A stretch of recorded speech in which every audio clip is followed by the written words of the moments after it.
So going over referrals, again, a way for you guys to see more people. And I guarantee you, this is a way for you to cover the cost of your direct mail. A lot of people are spending between some of you are 800 to 1,000 a week in leads. And I encourage that. You cannot outkick your coverage when it comes to marketing spend. You cannot outspend the income that you'll be able to generate, by building for your agency and spending in leads and wanting to grow in that facet. So obviously those are the best leads. Of course, we can get age leads. Of course, you can do digital media, social media, Facebook leads as well. But the number one leads are direct mail. And so when we're spending $30 to $36, for quality A lead, not, one of those fluff and mirrors, we can get those for 15, 20 if you want to go do bait and switch. But for the real A leads that we run that have been approved and have results that people know you're coming to sell them insurance with a cost, those are 30 to 36. And so for us to get the return on our investment, obviously just see the people, and you should have a 5-time return on your investment. I mean, you can talk to Jimmy Hawley, Ron Stasarski, the guys that are running those A leads, and they know that the numbers are there. Just on 15 or 20 leads, you're going to see at least you're set on 15 leads. You'll probably at least at minimum set 10 of them, see probably 7 of them and close 5 of them, and again, they'll probably be $750 to a rack deal. And so you can quickly see how $500 lead spend can easily generate the revenue you need. And then that's a lower level, probably not really even doing any door knocks. But a number one easy way just on those leads, those are the numbers just on those leads, just calling, going and seeing the people that you get on a weekly basis. You're going to write 3,000 to 5,000 without a doubt, if you're doing the work. And some of the guys you see are already writing over that just on 15 to 20 leads. But what I feel like is pivotal, what's crucial, even if you're running age leads, but most importantly, even on A leads, is getting referrals. So making sure that if you're spending $30 to $36 on a lead and you're getting 15 leads a week, 15 leads a week minimally should be 40 to 50 leads every single week if you're getting 3 to 5 referrals in every home. And I want to make that a big effort. If you aren't, challenge yourself this week to get 3, at least 3. Now, I'd like you to get 5. Rob Ensign, I've seen get 8 to 10 in a home, but if at least 3, just 3, I've held up 2 fingers, 3.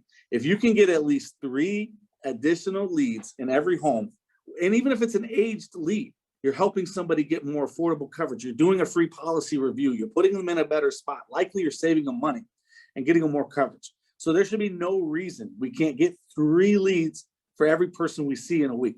And you guys that are doing A leads, if you're able to get 3, just 3 referrals per person that you see, again, you'll turn those 15 leads into 45 to 50 leads in a split second. The close ratio on referrals is through the roof. It's a 75% close ratio on referrals.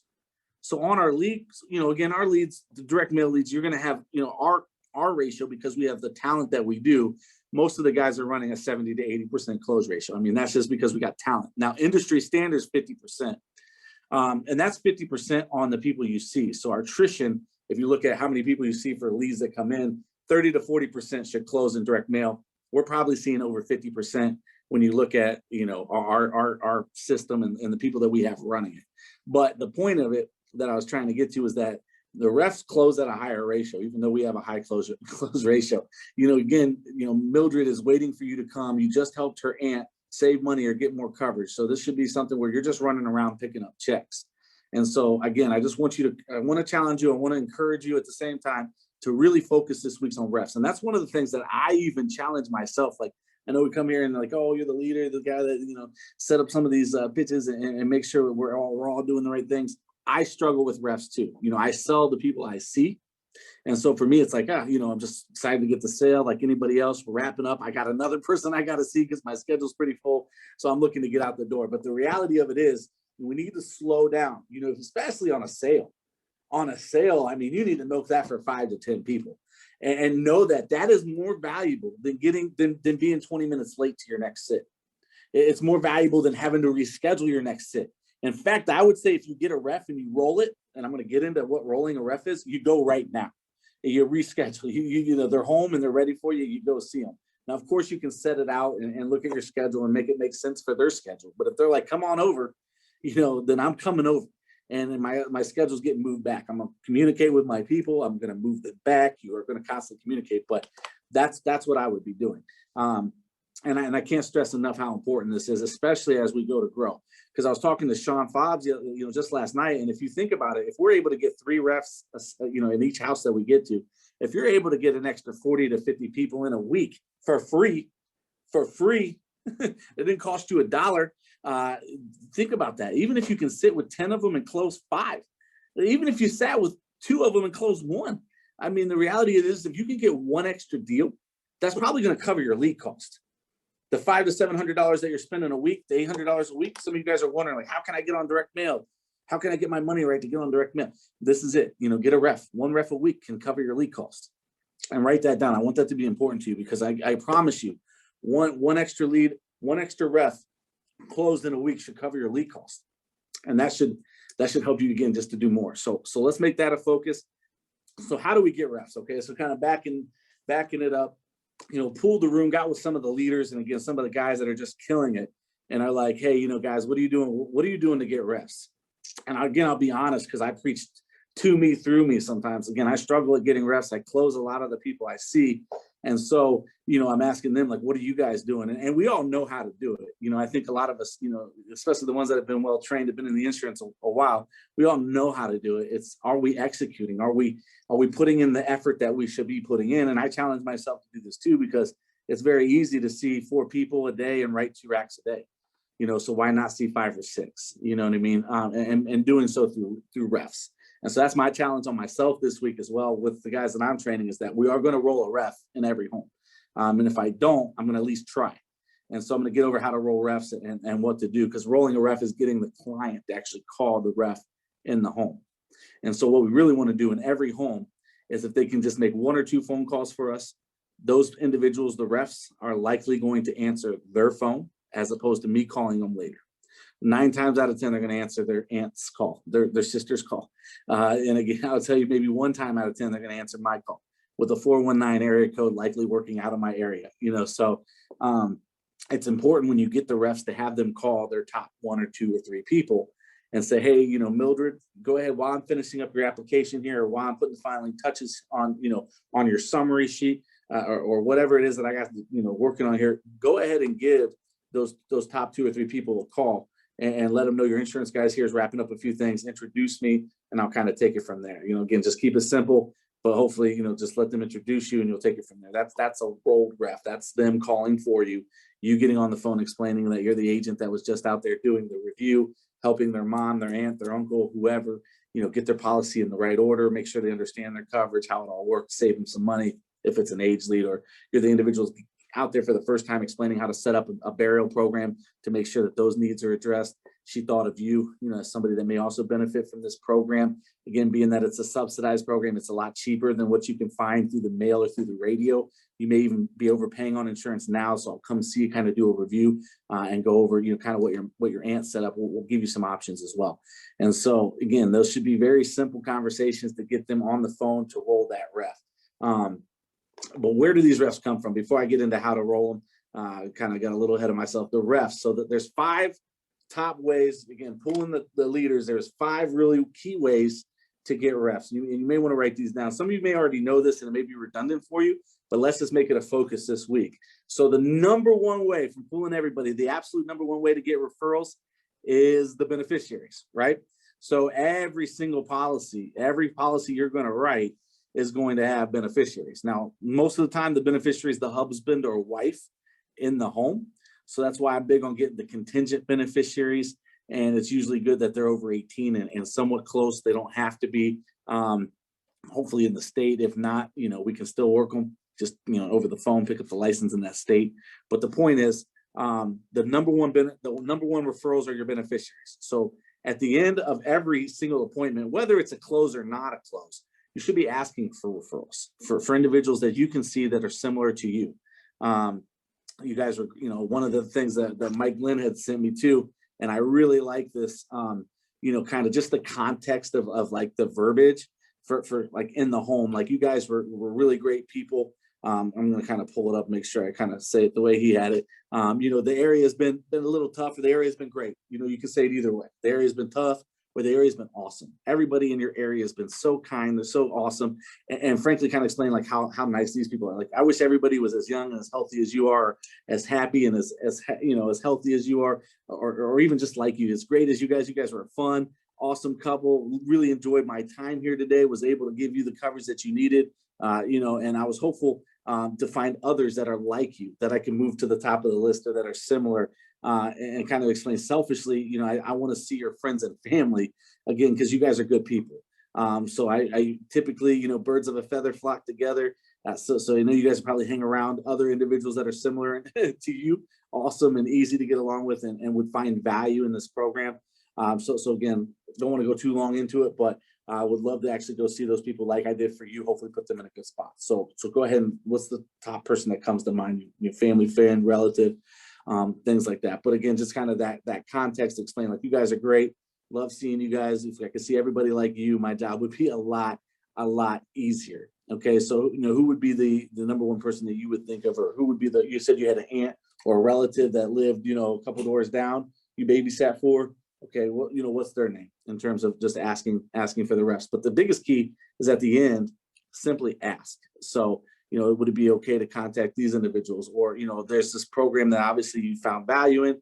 So what we're going to do, very similar to you, I'm going to reach out to your beneficiaries. So don't ask, kind of tell them, like, the beneficiaries that aren't in the home today are going to have access to this amazing program. They're going to find value, hopefully similar to you, what you did. And if they have insurance, I'm probably going to be able to save them some money. So I'm going to give them a call. In fact, if you don't mind, while I'm finishing up a few things, go ahead and give them a quick call for me. And, we'll make sure we get them on the schedule that you set aside just to run beneficiaries. So make Friday or Saturday your beneficiary day. If you can't get them right on the schedule, roll and go see them. Try to schedule them for a day that you go out and see refs. Of course, you can add it to any other day that you have when it fits and makes sense. But that was the number one way. So beneficiaries was number one. The number two way, and again, I kind of put this up with beneficiaries, but this was a separate category, and it's important, because again, a lot of times the beneficiaries is going to be the spouse who's in the house. You're going to offer them coverage anyways, or you should. That was a lot of quick, easy rolled refs in the home, is who are they living with? Because a lot of times these individuals aren't living alone, even if they aren't married. So see if there's any other eligible, insurable individuals with interest in the home. Yesterday, what was it, last week, we door knocked into one. I got a $50 check. Then her husband, she wants to write a policy on her husband, but then after that, her aunt happened to be there. So she was interested in possibly getting coverage. I think it was her aunt, maybe it was her niece, but regardless, so it's just very simple to see if there's other individuals in the home that simply, would be interested in, or at least hearing, about the program that we have. And then of course the second option was emergency contacts. So, after beneficiaries, we got the emergency contacts, and I love using emergency contacts. Between beneficiaries and emergency contacts, that should be your three every single time. So guys, I see your beneficiary is going to be your husband. You don't have a contingent, fair enough, or it's your children split, or they're all out of state, whatever, no big deal. But we like to list 3 emergency contacts with every policy. Again, just because it's a regulated program, they have 3 emergency contacts that are over the age of 18 and local. And again, this is just for us to check to make sure, again, just to see how you're doing. If for any reason your number changes, can't get a hold of you. Every couple of years we do our reviews just to make sure everything's going on, everything's all right, you're still alive, doing well, and we can also check with your emergency contacts if we can't get a hold of you, to make sure that policies don't go unclaimed. And again, just quick reference, a lot of policies go unclaimed. It's usually because mom or dad don't, kids don't know where mom or dad's policy is, or they didn't have their emergency contacts listed, which are the individuals that are 18 and close within, at least in the state here, that we can list on the policy and get a hold of them if for some reason we can't get a hold of you. Okay, so who's the first emergency contact that comes to mind? All right, who's the second? Perfect. And who's the third? Phone numbers for each? Okay, great. Go ahead and give those top 2 guys or 3 people a quick call here. Just let them know they're going to be emergency contacts on your policy.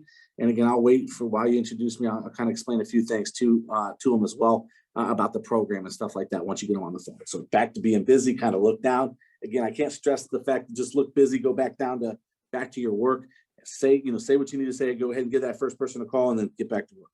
And they're going to pick the phone up. They're going to call these people. And again, that's rolling a ref. And that's the biggest goal, is if we can get them to call in the home, the chance of you getting them on the phone is significantly increased. So emergency contacts, again, 3 people, 18 and up, that are in relative proximity to the individual. Okay, so within the state. And again, those are the easiest ways to get refs. Have them call a few just as you're finishing up, look down, look busy as they go ahead and make that first call. Just explain they got to introduce you. And then again, when they get you on the phone, hey, Mildred, this is, Gary Bias, I'm the agent working with your sister. Just set up a policy for her to take care of burial expenses. You are going to be listed as an emergency contact. It's just somebody that she feels like is near and dear to her that we can call to, again, just to do a spot check to make sure, a wellness check to make sure she's okay. You also are eligible to enroll in the program as well. And so what I'm going to do is come out and go over some programs with you that may make sense. Also get you some paperwork in regards to, your sister's policy. That way, you know who to call. Me as the agent. You can call me if you got any questions or need anything, so I can introduce myself. I'm going to be in your area the next couple of days. Boom, schedule. Easy, real passive, real simple. And again, you can be real direct and say, I'm going to come here and show you some options. But again, with the way I say it, I'm showing you some options as well. But I'm also there to give you some paperwork, very passive. There should be nobody saying no to this. You should not get a lot of resistance on this. If you do, you want to look at how you're doing it, because it shouldn't be hard. This should just be very, very, very simple, just a small formality. And I want to encourage you guys to do this at the end of your presentation. Make this a part of your close. Make this a part of the application process, before you do your solidification. A couple of things I want to go over with you here So we're doing emergency contacts and beneficiaries. The third top way to get individuals in to get referrals is called sponsorships. And again, this is I think Rob does this really well, especially on the MP leads. Your lender, with the program that we have, they're allowing you to sponsor with this program because you have an asset here in Ohio. They allow you to sponsor 3 to 5 individuals to take care of, to also get get in the program as well. Even if they don't have debt, even if they don't have an asset like you're going to allow you to sponsor up to 3 to 5 people to have access to this program. So who do you think, who would be the first person that you would think would take advantage of this, or that you would like to sponsor? And they're going to get access. They're going to get free needs analysis as well, just like you. And we're going to kind of go over their insurance needs, very similar to what we did for you. And who would that be? That's a quick, easy sponsorship on the MP side. If it's final expense, very, very similar. Again, the program, they allow you to sponsor up to 3 to 5 people. I always kind of tend to say, even despite all the mail and the Facebook advertising and the marketing that they're doing to let people know about this program, there still is quite a few individuals that have never heard of it. So they're actually allowing you for a limited time to sponsor up to 5 people to also be seen by me. So my job is very simple, is to get out to everybody in the area, but they'll also allow you to sponsor 5. So I can move them up to the top of the list. Who's the first person that you kind of think of that I need to get out to in terms of this program? Make sure they got their burial taken care of. Okay, who's next? Again, just assumptive like you are with your close. But yeah, who's next? Who should I see next in terms of the sponsorship? So it's my third option, but it's a good option in terms of people vibe with that for whatever reason. Like, oh, okay. And a lot of people love to get something that, other people can't have. So that exclusivity I like to use, in the sales approach as well.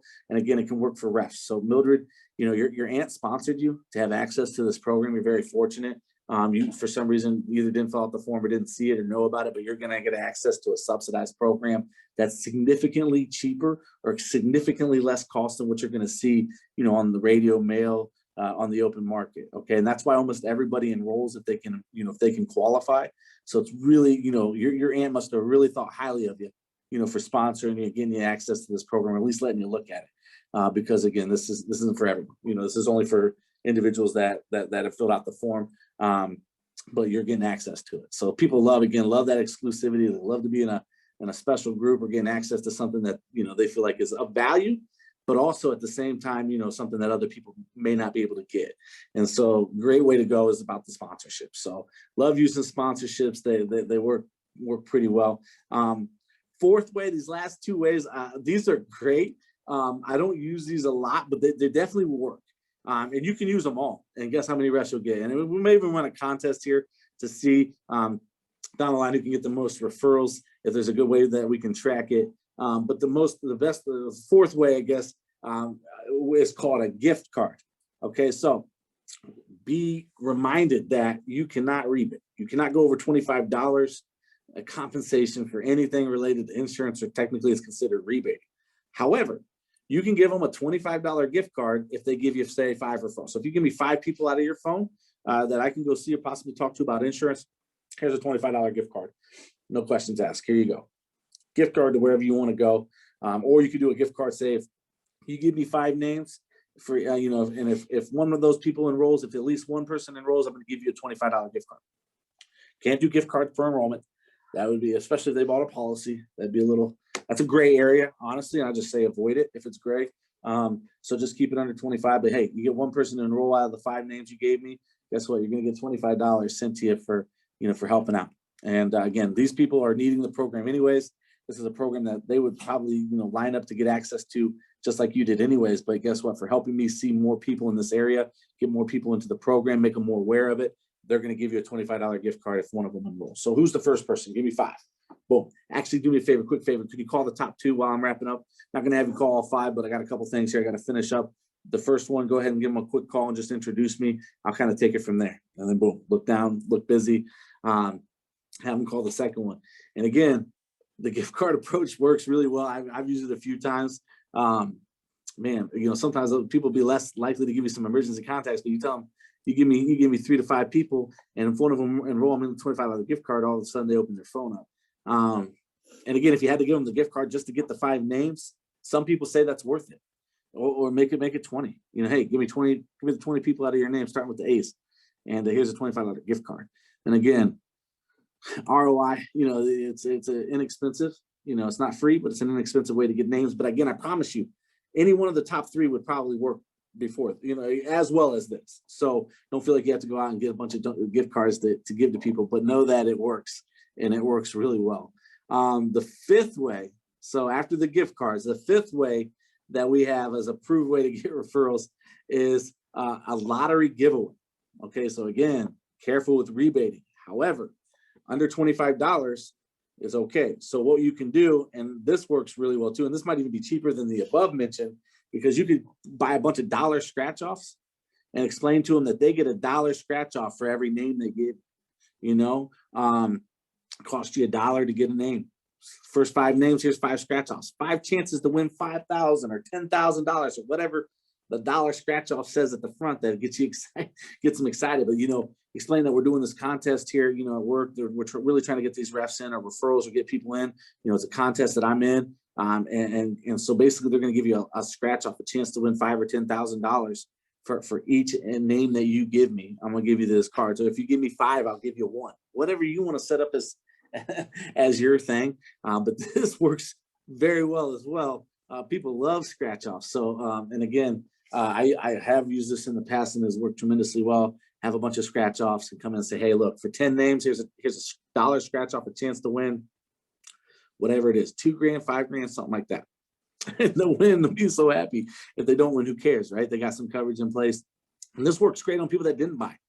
Okay, great. You can't afford it. Well, maybe this will help. Let's get 5 people that you think can afford it, and I'll go see them. And if one of them buy, you'll get a $25 gift card, or you'll have the scratch off here that may help you out a little bit as well.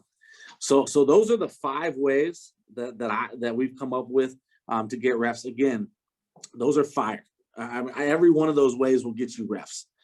Working backwards, the lottery giveaway, scratch offs here for each name, $25 gift card. Again, just be careful with the maxes of the $25 a person. Sponsorships, your group, the Final Expense program is allowing you to sponsor 5 people. If it's MP, your group is allowing you to sponsor 4 to 5 people. They don't even have to have loans. So who would you like to extend this opportunity to? And then of course we got the emergency contacts. So we're looking at, three or so people that are over the age of 18 and in close proximity to you guys. So again, we can just check up, make sure everything's in good order. We're also going to show them some options like we did you, and see if we can help them out like we did you today. And then the number one option is obviously just beneficiaries, contingent beneficiaries if the beneficiary is in the home. And of course, you want to roll that ref right away. Any eligible person in the home should at least be presented with the opportunity to enroll. Don't have to have a sit-down conversation, but you can definitely say, hey, you got any insurance you're paying on? Oh my goodness, if you don't, I can definitely show you some affordable options. And if you do, I can definitely do a review and see if any opportunities may be available for you to save a little bit of money, and kind of help you out in that manner. And so So again, those are the 5 ways, just wrapping that down. Beneficiaries, number 1, emergency contacts, number 2, sponsorships are number 3, gift cards, number 4, number 5 is the lottery, scratch off. And again, just a great way for you to just get names in the home. And I can't stress enough, again, I know I don't want to beat a dead horse, but the opportunity for you to already have a lead, to have somebody that's willing to sit down with you, take advantage of that and get, at least 3 individuals per person, if possible, that you can get from there. And again, that's just going to increase your return on, your ROI. That's going to increase your ability to be profitable or be successful. And of course, the more numbers you have, the more people that you have to see, obviously, the better off that you can do and be. And again, if just one person closes, that's an extra $500 to $1,000 in your pocket every week. That should cover any cost of your leads. That should cover a lot of different things. So those are our tips for the week. And again, hopefully you guys, find value in that, because again, that's one of the things I'm going to focus on, even myself, that I don't do enough of in the homes, just because we close at a high ratio. So hopefully you guys found some value in that. Again, can't stress enough how important it is to get refs, to get that ROI up. In terms of a lot of you guys are spending a decent amount for leads a week. So again, hopefully there's some value there. If anybody has questions, unmute yourself. Go ahead and you can unmute yourself, ask, you can chat me. It's pretty straightforward for referrals. But again, if you got questions, you can always chat me, or we can get together on a one-on-one basis. Again, things are crazy right now. As many people we're trying to train. We got a pipeline of individuals that want to come on board. So really trying to manage and facilitate that. But again, get a hold of me, get a hold of Mike, get a hold of Robbie, Corey, a lot of our key leaders, Jimmy Hawley and Justin Stevens as well, the guys that you see killing it, definitely always make time. Sean McDermott as well will always make time, even if they're not in your downline. We got a selfless group. So never even ask them to do that. They always do. So if there's somebody you see doing well, pick their brain, get with the guys that are doing well, rub shoulders with them, see what they're doing and duplicate it, because there's success for all of us. The leads are definitely there. It's just up to, for you to go out and work them. And the results are there. So let's see here. Did anybody unmute themselves? Let me check the chat, see if I missed anything.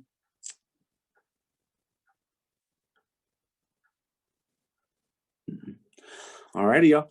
Well, again, like I said, let's have a great week, man. This is the basically the first week for the second quarter. So starting the second quarter, let's start it out strong. If anybody needs anything, I'm always here.